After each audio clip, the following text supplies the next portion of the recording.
Donc avec ce détecteur à ondes électromagnétiques, on peut voir qu'il n'y a pas grand chose ici. Avec cet autre détecteur qui détecte les micro-émetteurs, on voit qu'il ne détecte rien. Maintenant, je vais couper le courant électrique dans toute la maison. Regardez.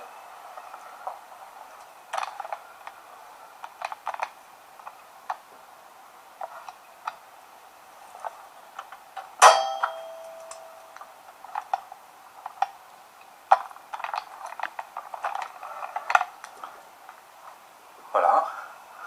Donc il n'y a plus rien qui peut faire interférence. L'appareil de détection d'ondes électromagnétiques environnantes ne détecte rien. Donc il n'y a rien dans la maison.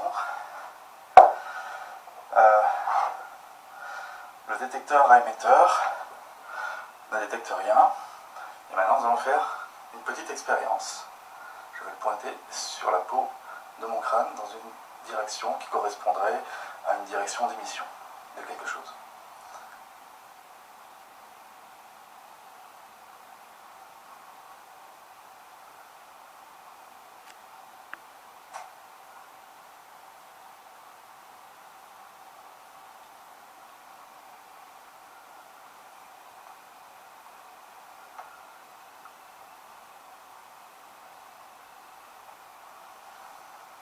On va augmenter la sensibilité. Puisqu'il n'y a plus rien dans la maison, donc on peut augmenter la sensibilité. Voilà, j'ai légèrement augmenté, là il n'y a rien. Voilà, donc il y a un micro-émetteur sous le scalp de mon crâne, à cet endroit-là. On va vérifier maintenant, je m'en éloigne, il n'y a rien. Je reviens près de mon crâne, il y a quelque chose. Je m'en éloigne, il n'y a rien. Alors là, c'est l'appareil qui est très sensibilisé et il a détecté quelque chose, il n'arrive pas à s'en décrocher. Alors, il faut le remettre à zéro. Voilà. Je l'ai remis à zéro, on réessaye. Il détecte bien quelque chose. Je m'éloigne et il ne détecte plus rien. On essaye d'autres endroits. Voilà ici. Là, il ne détecte rien. On essaye ailleurs. Voilà. Alors là, il vient d'accrocher au signal et il a du mal à s'en défaire. Il faut le remettre à zéro. Alors je le descends un tout petit peu. Voilà, là il est bien à zéro. Voilà, là il y a bien quelque chose. Là il n'y a rien. On va faire la symétrie de ce côté-là. C'est pas évident, voilà, il y a quelque chose aussi. Là, il n'y a rien. Alors, on va voir derrière. Voilà, il y a quelque chose par là. Là, il n'y a rien. On va descendre sur la nuque. Voilà, là, il y a quelque chose aussi. Là, il n'y a rien. Le détecteur d'ondes environnementales ne détecte toujours rien, donc ça ne vient pas de l'extérieur. Là, il s'est remis calé sur quelque chose qu'il a détecté juste avant. Donc je le remets à zéro. Voilà. Donc là, il est bien à zéro. Et si je reviens sur la nuque,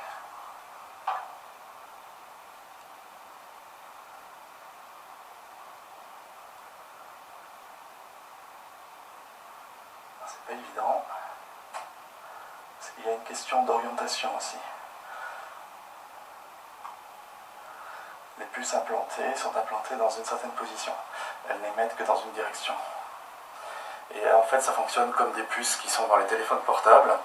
Donc ça se met en relation avec les antennes de relais mobile, par exemple, ou les Wi-Fi.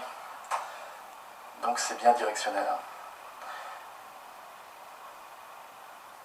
Ça dépend comment elles ont été positionnées sous la peau. Donc vers le nord, vers le sud, vers l'ouest, etc. Donc voilà. Et ça va dans la direction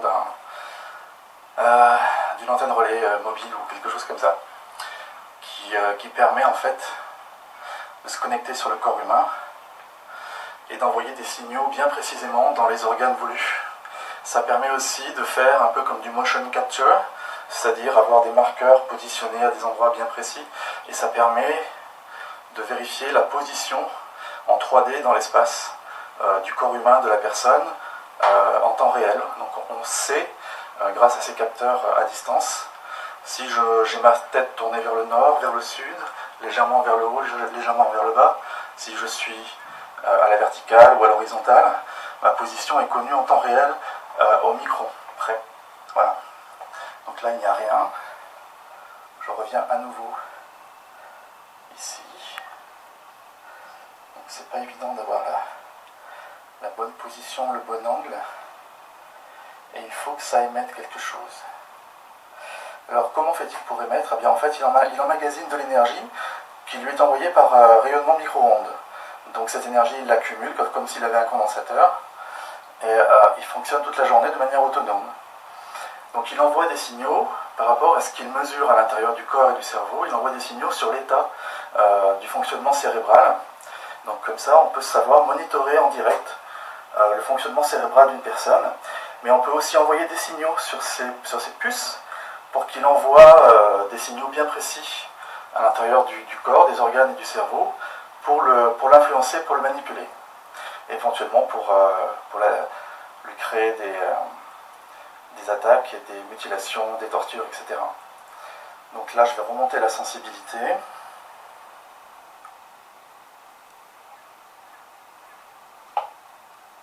Voilà. Celui-là vient de s'arrêter. On va le remettre en route. Alors, il n'y a toujours rien dans l'environnement. Alors, on revient ici.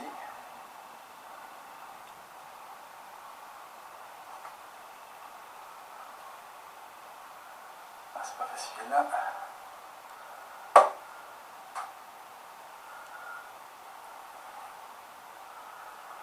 Alors, ce sont des puces qui sont autonomes, mais elles sont télécommandées aussi, donc elles peuvent être désactivées temporairement. On va remonter la sensibilité. Donc il n'y a toujours aucun appareil électrique de branché dans la maison. La maison est isolée, hein. Il n'y a aucun voisin à 200 mètres à la ronde. Donc je ne peux pas capter le Wi-Fi de quelqu'un d'autre. Voilà, on a bien quelque chose ici. Cela disparaît. On a quelque chose ici. Cela disparaît. On a quelque chose ici, cela disparaît. On a quelque chose ici, cela disparaît. Là aussi. Là aussi. Alors il vient de se caler sur une puce qui doit émettre assez fortement. Donc une fois qu'il est calé, il a du mal à se décaler en fait. Donc il faut le remettre à zéro.